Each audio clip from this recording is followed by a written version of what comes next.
Throughout history, there have been many groups of humans who lay claim to being the master over another individual or group of people. We can see it through slavery over the centuries, individuals who are treated poorly and beyond that, treated in a way where their entire purpose is to be subservient and obey others who rule over them. Seen only as a being to be ordered around to carry out the wishes of those who call themselves their master. Individuals who are seen as worthless, easily replaced. Individuals who are seen as less than human. Even in recent decades, we see the treatment and suppression of women, the treatment of groups of people based on ethnicity or race. We see class systems still exist in parts of the world, and all of it comes down to certain individuals seeing certain other human beings as second-class citizens. People there to often do the mundane tasks or work that those who feel they are superior do not want to do themselves. Detroit Become Human, a future where androids are built with one purpose: to carry out the instructions and wants of the human master that paid for them. Detroit Become Human delves into what it means to be human. Is it simply biological? Are machines capable of feeling emotion, of having human-like traits? Are all humans even capable of this, considering how badly we have treated other groups of people and each other in the past and in present day? Let's take a look at Quantic Dream's latest offering as we travel to a futuristic Detroit, one where androids wish to live in harmony with humans, but a world where conflict is inevitable.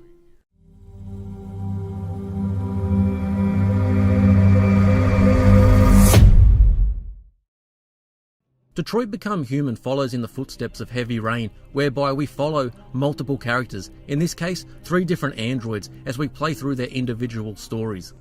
We swap between each of the characters' stories once each section is complete, moving on to the next character and pushing the story forward and piecing together the different elements and how they do or don't fit together. A major area which I must speak of up front is the quality of the graphics, and in particular the look of the characters, which carries the weight of the stories and the themes which the game is tackling. Each of the main characters looks and is voiced incredibly well, making them believable, interesting and entertaining to watch. This is even more impressive when we consider that these characters need to tread a fine line between acting as an android apparently would, but human enough to make the player care for them on their journey. In addition to the excellent voice acting is the fantastic soundtrack that accompanies every scene when needed, whether it be action-packed or subtle, and letting the emotion have its full impact. There were a few times I found where the sound effects may have been a little underutilized or didn't quite have the impact that was needed, mostly in a couple of the fight scenes. A minor issue and doesn't take away from the exceptional sound and voice of the game. Gameplay is very typical Quantic Dream, but I found it flowed better than Heavy Rain with less unnecessary complicated button combinations, and whilst the motion controls still make an appearance, they aren't used as often, which I found to be very welcome.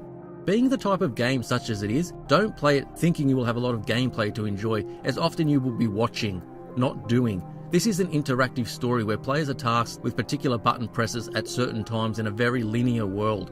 The world that is created is both beautiful and interesting, but don't expect to go wander off exploring it, as the game is very structured in how it plays out. Variety and replayability comes in the form of different choices that can be made on subsequent playthroughs, altering the story and having the playable characters behave differently towards situations and the non-player characters around them, who will in turn behave differently to the player, thus affecting the relationships between them. I found the story in Detroit Become Human to be very engaging and never found myself wanting a certain section or part of a story to end. Each scene was entertaining and pushed the story and characters further forward, so I felt as if I was always learning something more about the world or characters and the fears, confusion or anxiety that each experienced in different ways. I don't want to mention too much about the story, whether it's about what happens or other plot points, either significant or not, as I feel that by not knowing too much, just as I didn't, the game gave more back to me than I anticipated. What the game does is not entirely original, but most things aren't, and for me, the main appeal of the game was watching how the androids grew and dealt with the fact that yes, they are a machine, but a machine with human-like fears and emotions. The way they come to terms with wanting their freedom and having free will, and how society views the androids and their place within it. Biological traits which separate organic life and being human to just being an android, a machine, easily replaceable and something not missed when gone. Detroit also explains to the player through character interaction and dialogue that although we are treating androids in this way, it's to be expected considering the way we have sometimes treated each other. Quantic Dream should be applauded for the game they have created. It's gorgeous to look at, great to listen to with stellar voice acting, both interesting and entertaining to play through, with great characters, an intriguing story, capable of being played through multiple times. Whether you are interested in these types of games or not, there is enough here to entertain and perhaps turn you into a fan of the genre. As gamers, as humans, we have free will to make our own decisions and to choose what we wish. But I for one recommend exercising that gift and use it to play Detroit Become Human. Have you played any of the previous games by Quantic Dream, and are you interested in playing their latest offering at all?